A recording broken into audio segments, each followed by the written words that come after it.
Question to a PNB clerk, why PNB to RRB?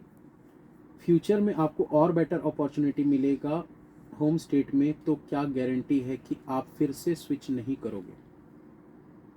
Y PNB to RRB?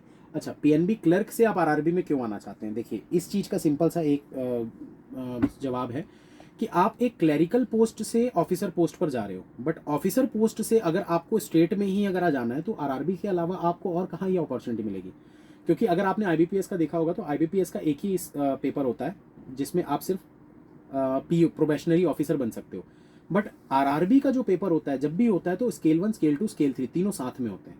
तो आपको ये चीज़ के लिए तो बेनिफिट आरआरबी में ही मिलेगा। तो अगर इन फ्यूचर अगर आपको बेटर अपॉर्चुनिटी मिलती है तो वो आरआरबी में ही रहेगी, आप अपने ही बैंक में रहोगे, आप अपने बैंक को सिलेक्ट कर सकते हो, ये आपके पास अपॉर्चुनिटी है।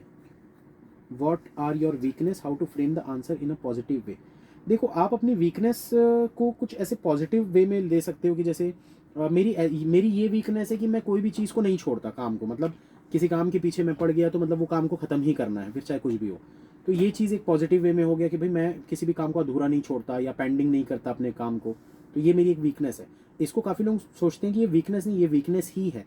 क्योंकि होता क्या है ना कि आपके पास दो काम है, दो चीज़ें हैं, लेकिन आप एक काम में भिड़ गए, आप उसी को पूरा करने के चक्कर में दूसरे को नहीं कर पा रहे। तो ये होता वीकनेस ही है, लेकिन ये पॉजिटिव वीकनेस है आपकी कि आप एक काम को खत्म किए बिना दूसरे पर स्विच नहीं कर रहे हो। ऐसा नहीं आधा इधर कर लिया आधा इधर कर लिया, तो ये एक पॉजिटिव वीकनेस होती है। तो ये चीज़ आप बता सकते हो।